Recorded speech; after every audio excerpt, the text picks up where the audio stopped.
Hey everybody, welcome to the Menlo Midweek podcast. If you're like, that doesn't sound like Mark Morinishi, it's not.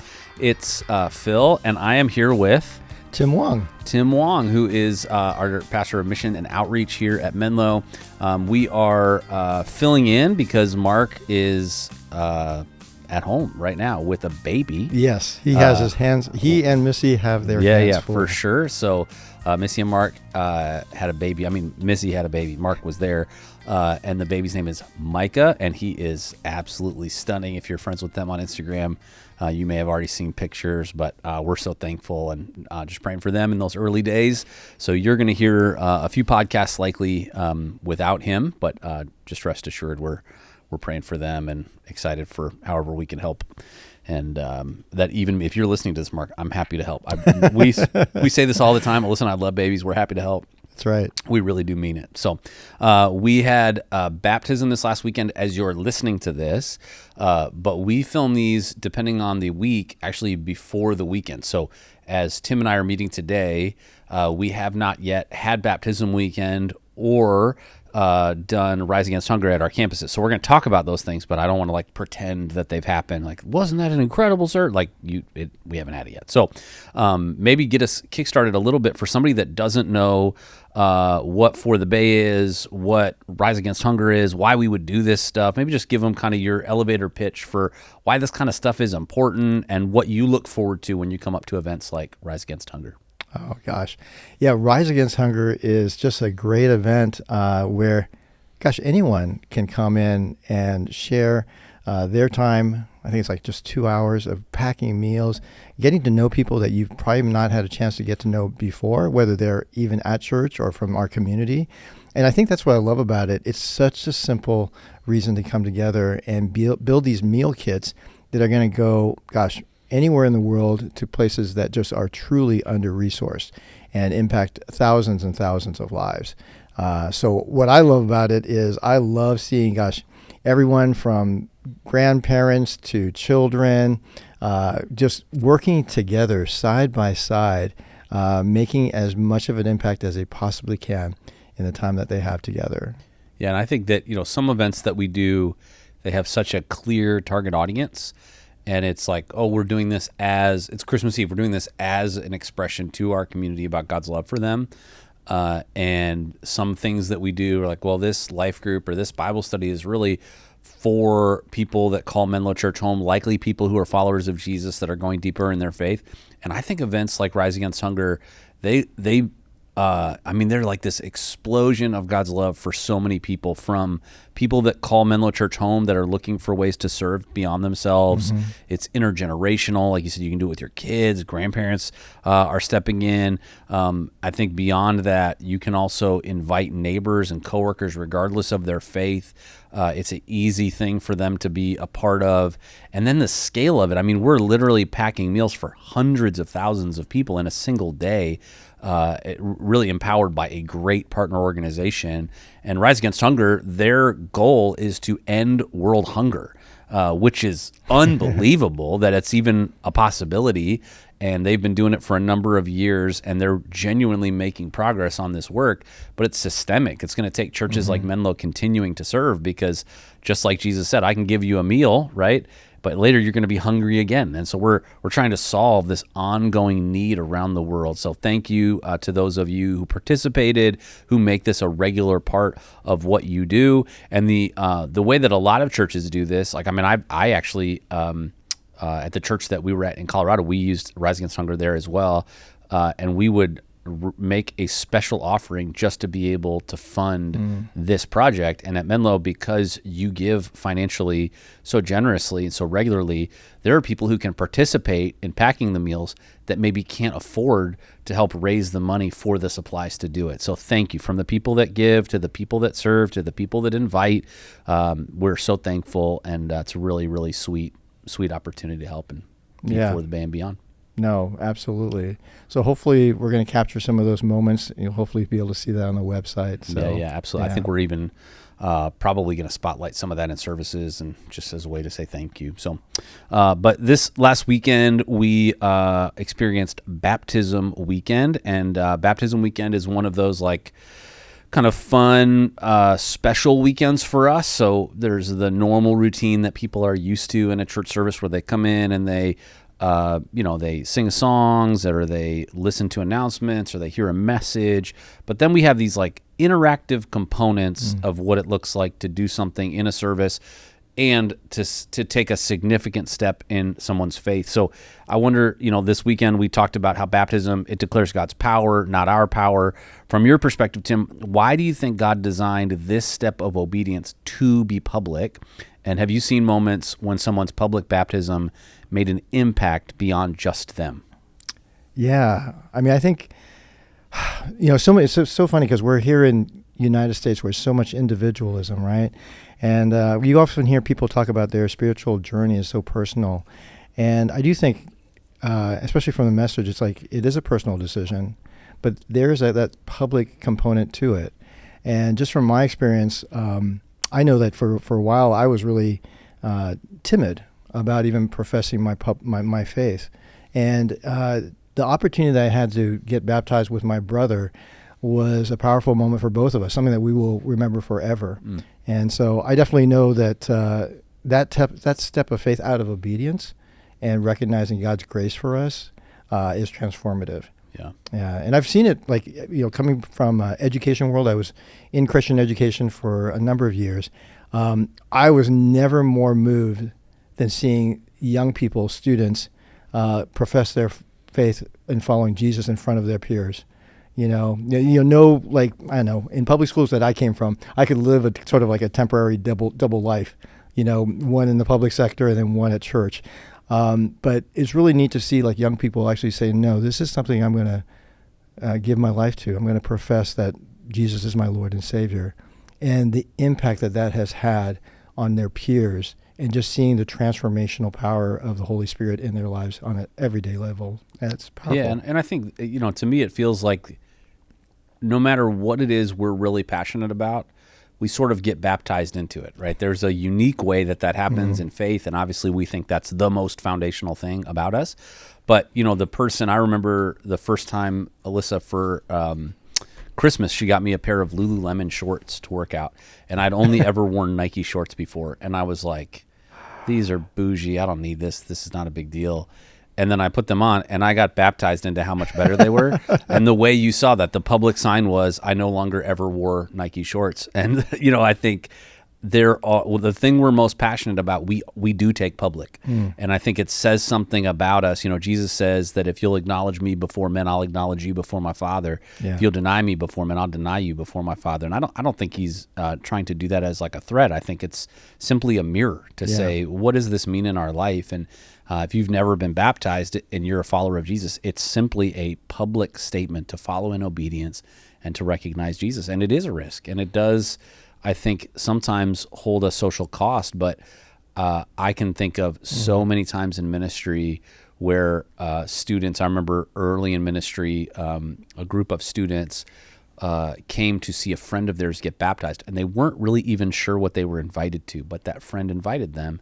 And then all of them eventually became Christians and got baptized. And it started like this mini revival in their high school where we saw dozens and dozens of kids from the faith act of one or two students. It was actually triplets that were high school students that all got baptized together. And it was amazing. Or a guy at our church in Colorado who was on trial for murder. And he wasn't a part of our church, but his wife had gotten connected, found the Lord. And then he connected to the Lord through all of this. And I remember he said, I'm going to get baptized. I don't know what's going to happen to me. But if all of this is what's necessary for me to get right with the Lord and for God to use it to change people in my life, I'm in. And so we baptized him. And then the next time that we did baptisms, several of his family members that were very opposed to God also got baptized. And it was this powerful moment. Wow. And I mean, today he is in prison for that killing. Wow. I want to say he got convicted of manslaughter. And he would still say, hey, to me, it was worth it. Like it just a wild, like whatever it takes, God, to bring me back to you. And I think that even in the most messy and complicated situations, God can use faith to bring people to a place they would never go otherwise. And so, maybe your story isn't that dramatic, but you have no idea what hangs in the balance of your willingness to walk in obedience. Even one of the stories that happened for Menlo Park at this baptism, it was a young lady who became a Christian at Menlo, and she was set to get baptized back in the fall. Something happened where her schedule couldn't do that, but her friend, who she had invited after she became a Christian, her friend became a Christian at Menlo and got baptized in the fall. So actually, her friend, who she introduced to Jesus at Menlo, got baptized before she did, which is just wild to me. And so she's the one, if you were at Menlo Park this week, she's the one whose testimony video we translated from Mandarin, which is amazing, right? Like the whole world, every tribe, tongue, and nation, right? That's who Jesus came to die to save. So with that in mind, right, like we maybe have a framework in 2025 of people are going to look different than us. They're going to have a different framework, a different background. Maybe some of those bias are not what it was for Peter in Acts 10, where we spent this weekend. But in your mind, Tim, like what are the categories or areas where you feel like maybe church people, ourselves included, are still hesitant to think God definitely can work in that person? I should be intentional in my relationship. God can work just as easily in that person as he can somewhere else. Who's our Cornelius in 2025 as church people, do you think? Well, gosh, I know, because I think about just how polarized our country has become, and especially it seems to be highlighted more in the media in recent years. And I think just for us to be able to recognize the people that think differently from us. I think going back to my education days, they dress differently from us. They have different music styles. So that must mean that they're this, and this. And, we just start, profiling people? Mm-hmm. We allow the media to do the narrative for us instead of us taking that step to really evaluate and get to know people for who they are, that we're all individuals. We're all uniquely created in God's image. And so I think that's something, a little soul searching that all of us has to do, who that is for ourselves. Like, I think it's really easy for us to say the people that we're uncomfortable with, whether they're from a different ethnic group, different socioeconomical background, whatever that may be, different religious background or non-religious background.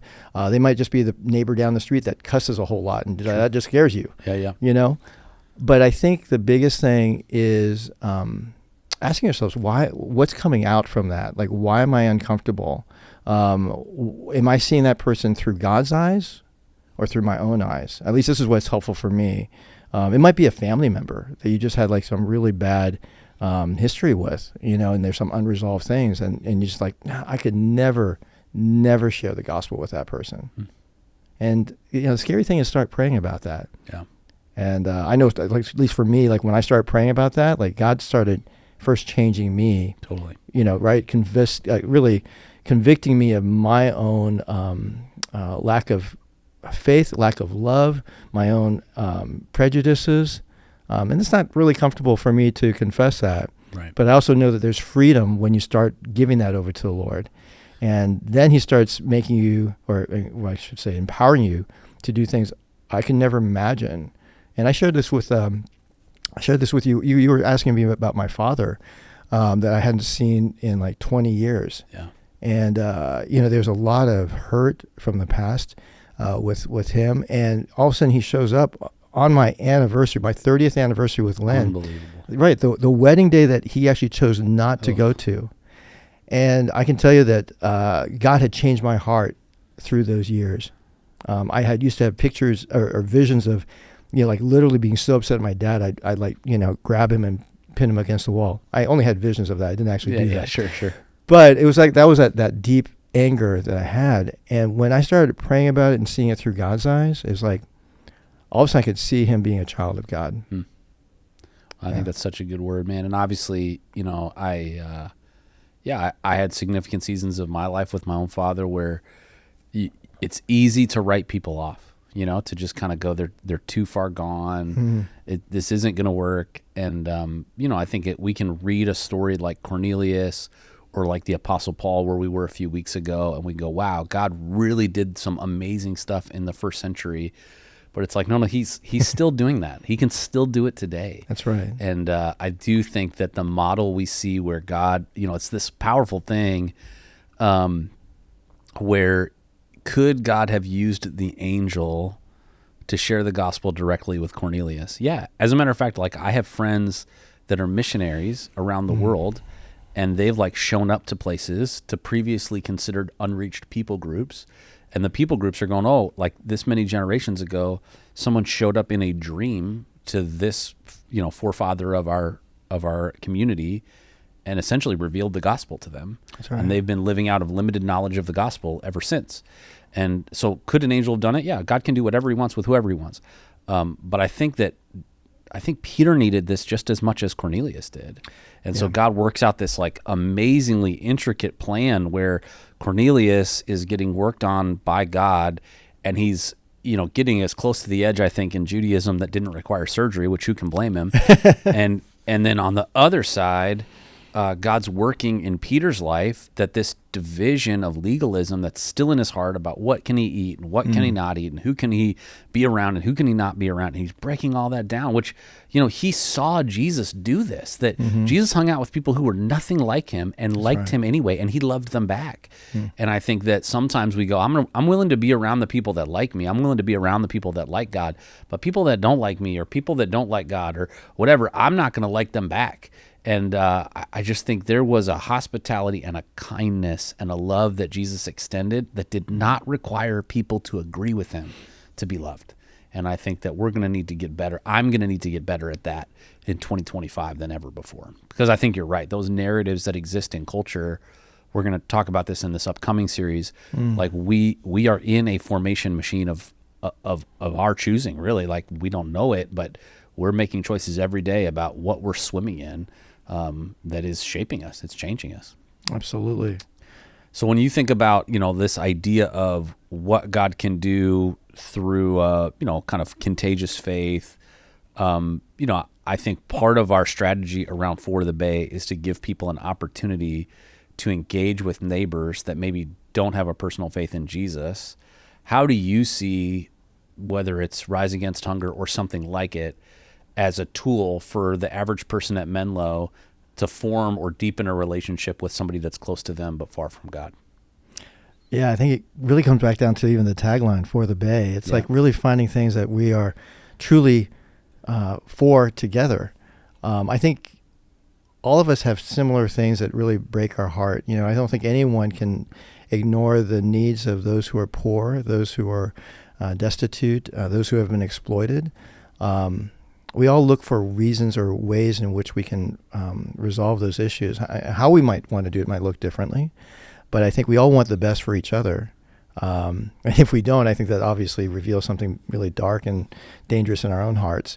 But yeah, no, I think all our initiatives, such as Rise Against Hunger, this upcoming event that hopefully you'll hear more about very soon, is For the Bay 5K, where we get to leverage these events to invite our neighbors to participate in, to really get to know the community and the movement behind initiatives such as For the Bay 5K, where we're really looking at ways to really support and embrace and bring help to youth that are in under-resourced and underserved areas of the Bay Area.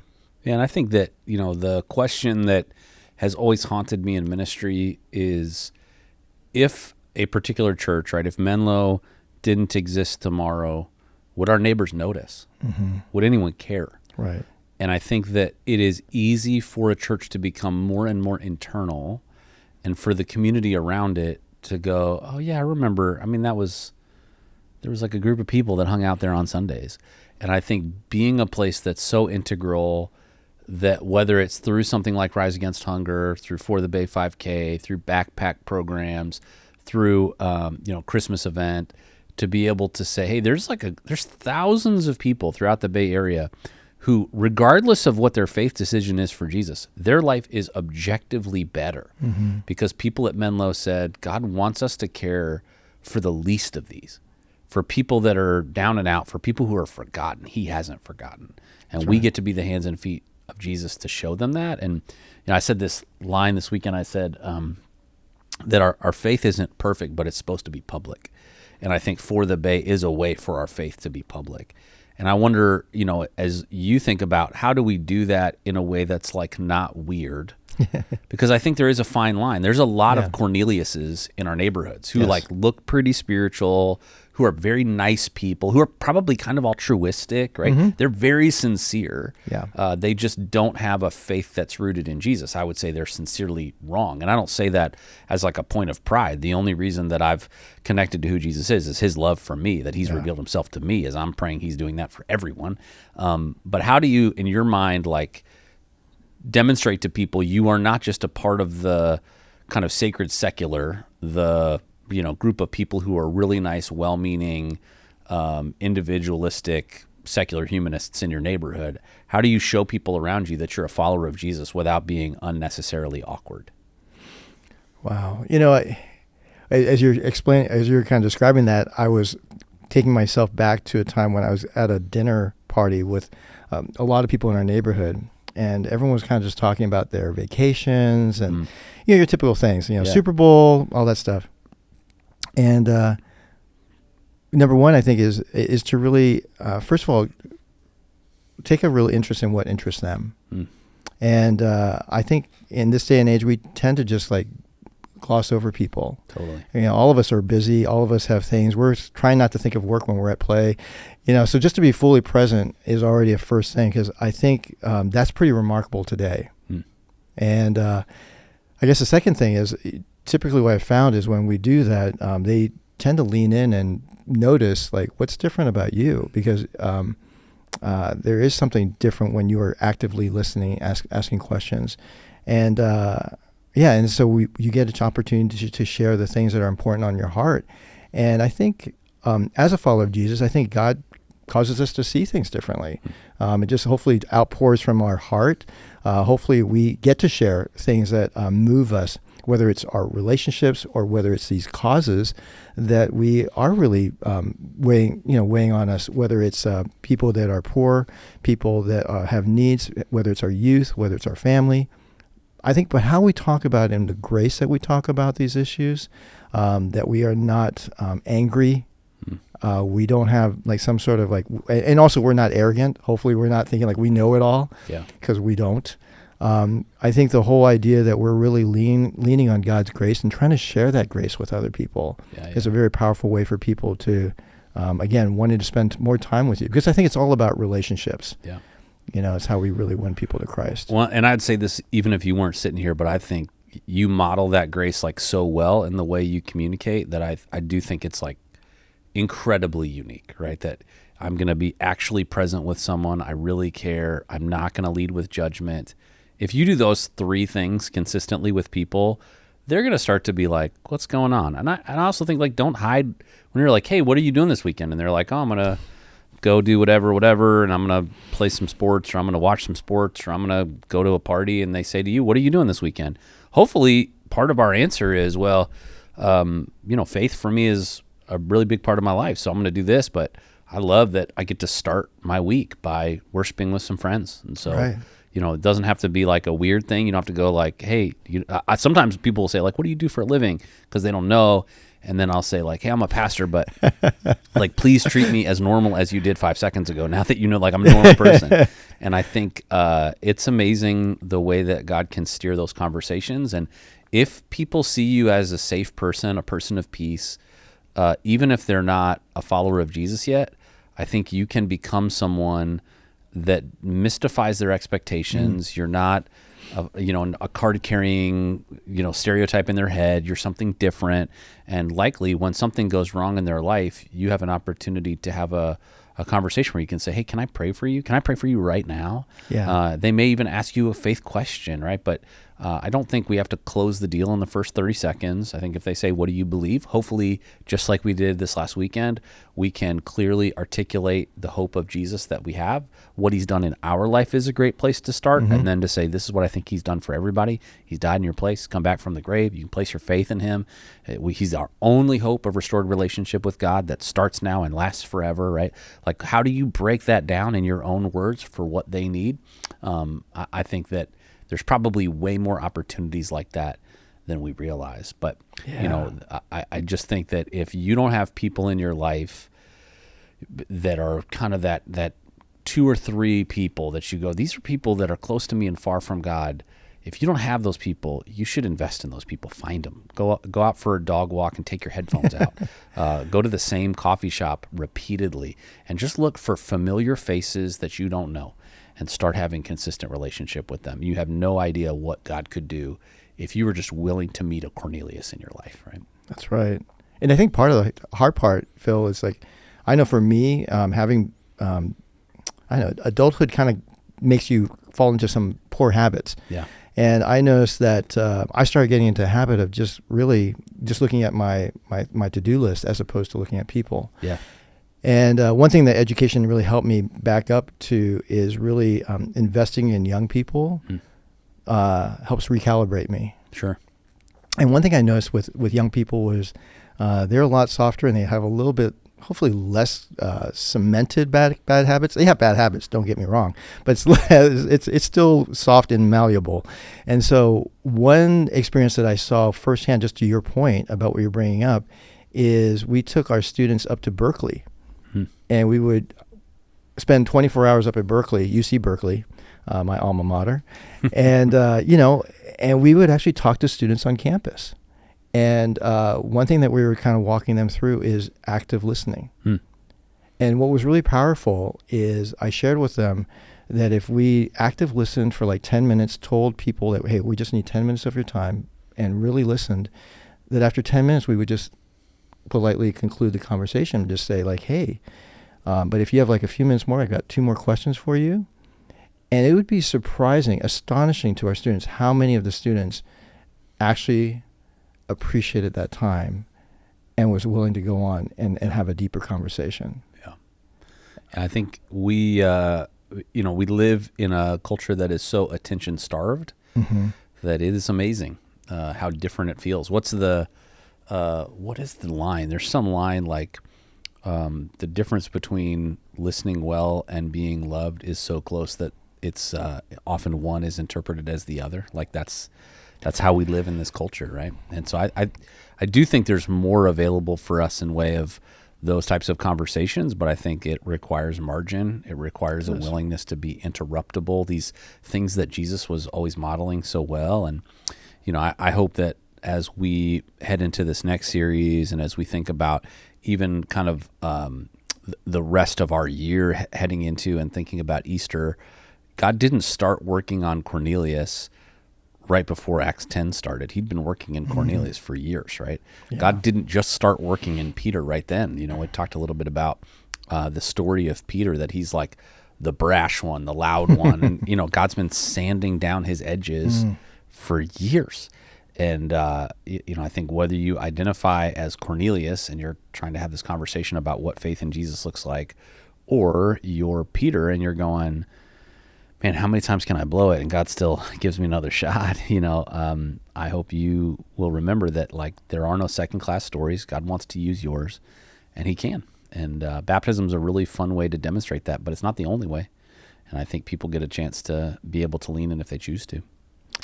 Yeah. Well, I want to make sure, somebody asked me about this week, and it's a little bit of a sensitive conversation, so I'm just going to tag at the end of our time this conversation.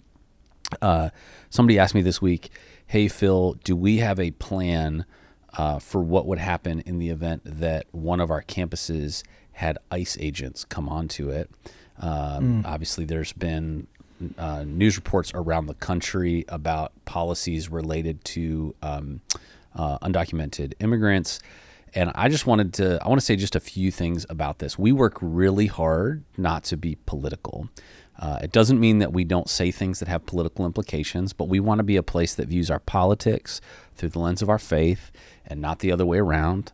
And if you're like, what does that look like? We did a series called Smear Campaign. I did a message right after the election. You can go listen to those for what that posture looks like and sounds like. I know that there are people right now for whom even me having this conversation, they're like annoyed. They're like, oh my goodness, why are you bothering? And then there are other people for whom no matter what I say, I will be underselling the level of fear and concern that they have.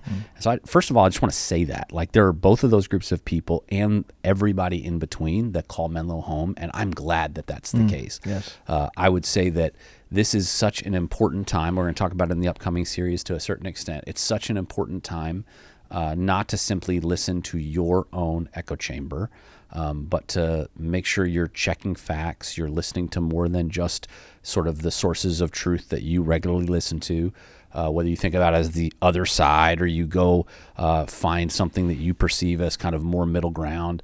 But just listen. There's been some things even in recent days that were almost immediately debunked on the extremes of one side or the other. But once that idea gets in your head, if you never go back and clarify, it will never be debunked to you. You're living with that sort of fear just growing and growing. So as a church, we exist in California. It is unlikely that we would see ICE action take place at one of our campuses. In the event that that changes, we absolutely will have a way to address this all together as a community, that it would show up consistently across all of our campuses. But I'm also not going to, in a time when it feels very premature, inject more fear by here's this very formalized plan of what's going to happen and the inevitability of it. I do not think that it is likely going to happen at one of our Menlo campuses. However, it is a thing that exists, particularly for churches that are housing immigrants, or for churches that are specifically designating themselves as sanctuary churches. So I just want to say I have tremendous empathy. We can have one position and thought process politically, and even if your thought process politically says, hey, but we have to, whatever your thing is, there should also be in you a deep Jesus-centered empathy for human beings created in the image of God with infinite dignity, value, and worth. And so all that to say, happy to chat about it further with you personally. I wanted to just kind of make it clear. We are monitoring. Our head's not in the sand about it. We're praying for those that are affected. If this were to become a more likely scenario for us, we absolutely will have a clear and publicly stated sort of posture and attitude about how we would show up in it. But we also want to be wise as we kind of sit where we are today and see what the likelihood of it is. So yeah, amen. And that's a posture, and that's a peace that only Jesus can bring. Yeah, but I think it's very easy to dismiss this as, hey, this group of people is quote unquote getting what's coming to them, and I just do not see that. I do not see the heart of Jesus in that attitude. I also think there's this posture of hey, you need to become very activist on this side politically and sort of advocate very loud for specific political action related to this.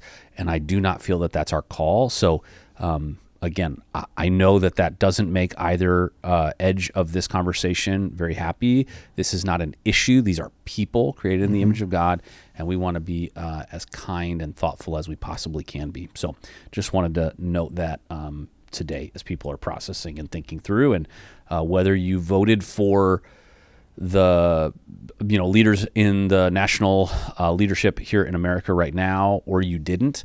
If you voted for them, you're saying, God, right-size my expectations. Remind me that they are not you, that they will never be you, that my primary citizenship is in heaven. And for you, if you didn't vote for them and you're devastated and you're exhausted and you're going, I don't know how I can do 4 years of this, vote that God would, or pray that God would remind you, regardless of how you voted, that he's still on the throne, that he is sovereign, that even when difficult things happen, he is with you, and that what it looks like for both of us, hopefully, we can still follow Jesus together. We can have shared commitments to doing that. So, and then we're about to turn the page as we head into this next series, and then Lent. We've got some great opportunities coming up for things for you to check out. And Tim mentioned for the Bay 5K, there'll be opportunities to learn more about that and sign up very soon. We'll also be doing another Lent devotional that you can get a chance to jump in on as well. Anything else that people should know about in the world of Menlo or in your world as we finish up today?